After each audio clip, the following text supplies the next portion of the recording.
thank you for the wonderful introduction to the Governor O'Malley, Put the baby down. to Baltimore's own Speaker of the House and partner with the soon-to-be Obama administration, Nancy Pelosi,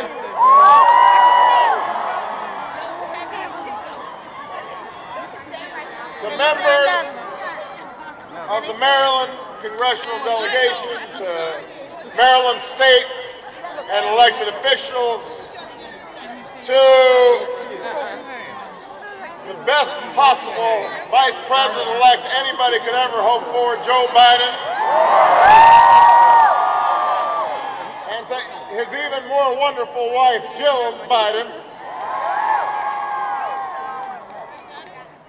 to the people of Maryland, I can't hear. and the people of America. I can see, but I can't hear. Thank you. You're welcome. Can I rest my arm on you? Well, we began Thank you. Oh my goodness. this train trip in Philadelphia earlier today, Woo! and it is fitting that we did so, because it was there that our American journey began. It was there that a group of farmers and lawyers, merchants and soldiers gathered to declare their independence and lay claim to a destiny that they were being denied. It was a risky thing, meeting as they did in that summer of 1776. There was no guarantee that their fragile experiment would find success. More than once in those early years, did the odds seem insurmountable.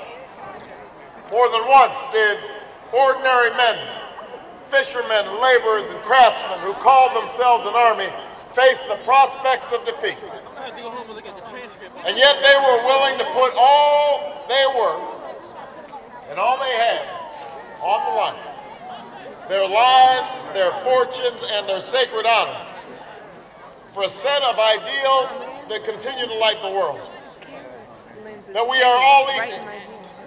That our rights to life, liberty, and the pursuit of happiness come not from our laws, but from our Maker. And that a government of, by, and for the people can certainly endure. It was these ideals that led us to declare independence and craft our Constitution, producing documents that were imperfect, but with the blood, sweat, and tears of future generations had within them, like our nation itself, a capacity to be made more perfect. After a few decades after the framers met in Philadelphia, our new union faced its first true test. The White House was in flames. The British were advancing on Baltimore. That's when the fate of our nation fell to the troops at Fort McHenry. They were a varied lot, these troops, sailors, militiamen, even a runaway slave.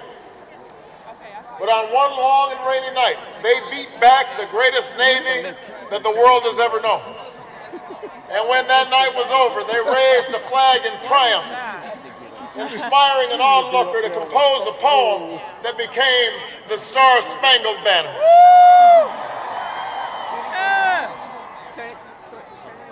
We are here today not simply to pay tribute to those patriots who founded our nation in Philadelphia or defended it in Baltimore, but to take up the cause for which they gave so much.